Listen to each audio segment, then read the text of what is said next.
Hello everyone, this is chapter 23 articles. So what are articles? Articles क्या होते हैं? Dear students, articles वो शब्द होते हैं जो किसी नाउन को क्लैरिफाई करते हैं। ये नाउन की मीनिंग को डिटरमाइन करते हैं। टेक्निकली जो आर्टिकल्स हैं वो एडजेक्टिव्स होते हैं। जिस तरह से एडजेक्टिव नाउन के बारे में हमें डिस्क्रिप्शन प्रोवाइड करता है, सिमिलरली जो आर्टिकल्स होते हैं वो भी हमें नाउन के बारे में डिस्क्रिप्शन प्रोवाइड करते हैं। इंग्लिश लैंग्वेज में आर्टिकल्स दो तरह के होते हैं। फर्स्ट को हम कहते हैं इंडेफिनिट आर्टिकल और सेकंड को हम कहते हैं डेफिनिट आर्टिकल। यहाँ पर दिया गया टेक्स्ट पढ़ते हैं। A and are the articles. A an और द आर्टिकल्स कहलाते हैं। They are use before a noun to clarify the noun. इनका प्रयोग, आर्टिकल्स का प्रयोग हम नाउन से पहले नाउन को क्लैरिफाई करने के लिए करते हैं। हम नाउन को स्पष्ट करने के लिए करते हैं। नाउन से जुड़ा हुआ जो इन्फॉर्मेशन है कि नाउन कोई अनस्पेसिफिक है या स्पेसिफिक नाउन है, हम ये क्लैरिफाई करने के लिए नाउन से पहले आर्टिकल यूज करते हैं। A and an are indefinite articles. A और एन इंडेफिनिट आर्टिकल्स होते हैं। A is use before words beginning with consonants. A का हम यूज उन वर्ड्स से पहले करते हैं जिनकी बिगिनिंग कॉन्सोनेंट से होती है। मतलब वो सारे वर्ड्स जिनका बिगिनिंग लेटर, जिनका फर्स्ट लेटर कॉन्सोनेंट होता है और उनका साउंड भी कॉन्सोनेंट से ही प्रोड्यूस होता है, तो वहाँ पर हम ए यूज़ करते हैं। इसके अलावा एन का यूज़ हम वहाँ करते हैं जहाँ पर first letter, beginning letter vowel होता है और उन वर्ड्स का जो साउंड है वो भी वॉवेल से ही प्रोड्यूस होता है। आगे लिखा है we use a and an with countable nouns. A और एन का यूज़ हम काउंटेबल नाउन से पहले ही करते हैं। वो सभी काउंटेबल नाउन्स जो कि सिंगुलर फॉर्म में होते हैं, तो उन सबसे पहले हम ए और एन का यूज़ करते हैं। इसके बाद the is called definite article. The definite article कहलाता है we use it before a noun when we know what we are referring to. The का यूज़ हम उस नाउन से पहले करते हैं जो कि नाउन पर्टिकुलर होता है या स्पेसिफिक होता है, या हमें मालूम होता है कि हम किस नाउन को रेफर कर रहे हैं। उस कंडीशन में हम डेफिनेट आर्टिकल यूज़ करते हैं। Use of a and an. A और एन का यूज़ देखते हैं। आई सा एन एलिफेंट। तो यहाँ पर एन एलिफेंट इसलिए लिखा है क्योंकि यहाँ पर एलिफेंट का फर्स्ट लेटर ई एक वॉवेल है और इसका साउंड वॉवेल से प्रोड्यूस हो रहा है, इसलिए हमने यहाँ पर एन यूज़ किया है। There is a bird. Bird का फर्स्ट लेटर बी कॉन्सोनेंट है, तो यहाँ पर हमने ए यूज़ किया है। तो वॉवेल से स्टार्ट होगा तो एन और कॉन्सोनेंट से स्टार्ट होगा तो ए यूज़ करेंगे। Number 3, Priti bought a new hair clip. तो यहाँ पर न्यू का फर्स्ट लेटर एन है, तो यहाँ पर हमने ए यूज़ किया है। Mummy told me to carry an umbrella. तो यहाँ पर अम्ब्रेला से पहले हमने एन यूज़ किया है क्योंकि यहाँ पर जो यू है, यू का जो साउंड है वो यहाँ पर ए में निकल रहा है, इसीलिए हमने यहाँ पर यू के साथ एन यूज़ किया है। अम्ब्रेला को हम एन अम्ब्रेला लिखेंगे, लेकिन अगर यू का साउंड YOO होगा तब हम वहाँ पर यू के साथ भी ए यूज़ करेंगे। आगे देखते हैं यूज़ ऑफ द। द का यूज़ हम बच्चों वहाँ करते हैं जब हम किसी पर्टिकुलर नाउन को बोलना चाह रहे हैं या फिर हम किसी नाउन को स्पेसिफिक बनाना चाह रहे हैं। जैसा कि लिखा है the kangaroo is found only in Australia. जो कंगारू होते हैं वो केवल ऑस्ट्रेलिया में पाए जाते हैं, तो यहाँ पर जो कंगारू हैं ये स्पेसिफिक नाउन की बात कर रहे हैं, इसलिए यहाँ पर द का यूज़ किया है। The Taj Mahal is one of the 7 wonders of the world. Taj Mahal दुनिया के 7 अजूबों में से एक है। तो ये वेल नोन बिल्डिंग है। ये ऐसी बिल्डिंग है जो कि वेल नोन है या फिर ये वेल नोन मोनूमेंट्स हैं, तो इनसे पहले भी हम द का यूज़ करेंगे। ये पर्टिकुलर नाउन है। I heard a song on the radio, मैंने रेडियो पर एक सॉन्ग सुना, तो यहाँ पर हम द का यूज़ करेंगे। Harish is the tallest boy in the class, Harish class का सबसे लंबा लड़का है, तो यहाँ पर टॉलेस्ट के साथ हमने द का यूज़ किया है।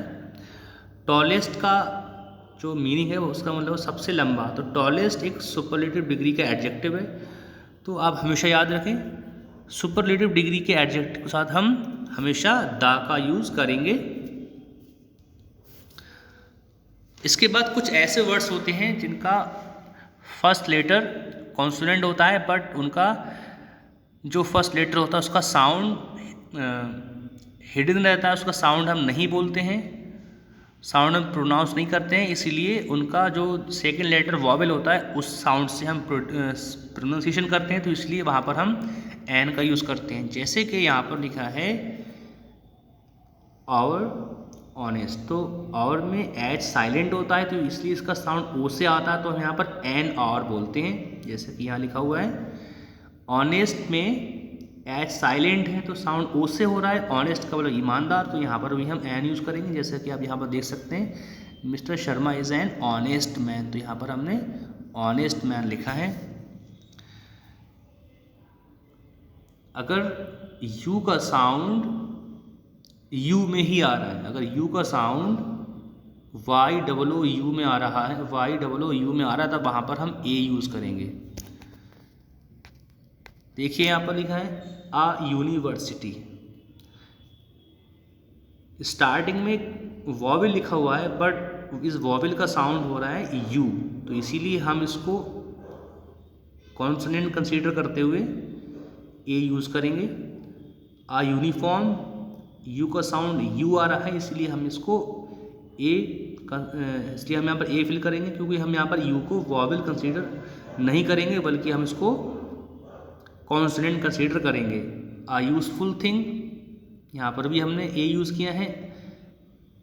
आ यूरोपियन, तो यहाँ पर हमने ई और यू के साउंड को यू में प्रोड्यूस किया है, इसीलिए हम यहाँ पर ए यूज़ करेंगे।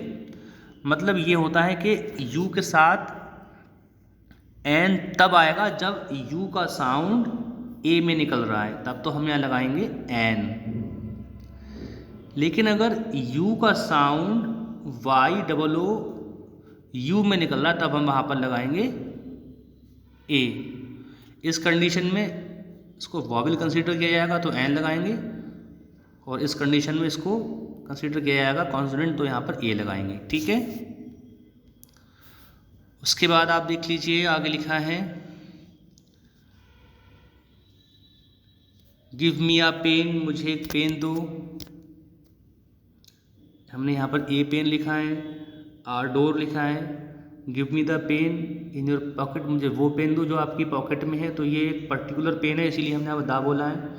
तो दा का यूज़ हम वहाँ करते हैं जहाँ पर कोई पर्टिकुलर नाउन यूज़ हो रहा हो, या फिर हम किसी नाउन को पर्टिकुलर वे में यूज़ कर रहे हों, स्पेसिफिक वे में यूज़ कर रहे हों। Open the door on your right, यहाँ पर भी हमने स्पेसिफिक वे में यूज़ किया है डोर को, तो यहाँ पर हम दा डोर बोलेंगे। उसके बाद रूल लिखा है when we speak of a person और thing for the first time we use a an, जब हम किसी भी पर्सन या थिंग को फर्स्ट टाइम बोलेंगे तो वहाँ पर हम ए या एन का यूज़ करेंगे। लेकिन जब उसको हम दोबारा बोलेंगे तो उसको हम दा से बोलेंगे, जैसे कि our dog ran after me, the dog was my pet. First time use किया तो यहाँ पर से पहले हमने ए यूज़ किया, और सेकंड टाइम में हमने दा यूज़ किया, तो ये भी आप रूल याद रखिए।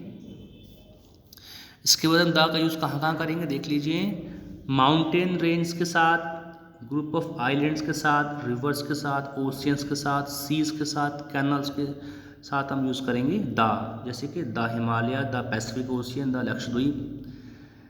बिल्डिंग और मोनूमेंट्स होते हैं उनके साथ भी हम यूज़ करते हैं द, जैसे कि the Taj Mahal, the empire state building, the Eiffel tower. Countries whose names have words like kingdom, states and republic, वो कंट्रीज जिनके नेम के साथ किंगडम जुड़ा है, स्टेट्स जुड़ा है या रिपब्लिक जुड़ा है, उनके साथ भी हम द का यूज़ करेंगे, जैसे कि the United states of America, यहाँ पर देखो जुड़ा हुआ है स्टेट्स, तो यहाँ पर हमने द यूज़ किया है, the kingdom, the united kingdom the use किया है, the people's republic of China यहाँ पर हमने द यूज़ किया है।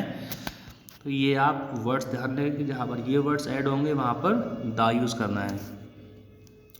Before the name of musical instrument, musical instrument यानी कि वो इंस्ट्रूमेंट जिनसे संगीत बजता है उनके साथ भी हमें द यूज़ करना है। जैसे कि I learn to play the guitar, तो यहाँ पर हमने द यूज़ किया है। गिटार एक म्यूज़िकल इंस्ट्रूमेंट होता है। इसके बाद कि ये एक जो एक्सरसाइज है ये आपको फिल करना है। यहाँ लिखा है इट इज़ इंक पॉट, तो इसको हम कैसे फिल करेंगे, हम लिखेंगे यहाँ पर it is an ink pot. हम लिखेंगे it is an ink pot क्योंकि यहाँ पर आई हमारा जो है वो वॉवेल है और इसका साउंड भी वॉवेल से प्रोड्यूस हो रहा है। That was an interesting story, it will take an hour to finish.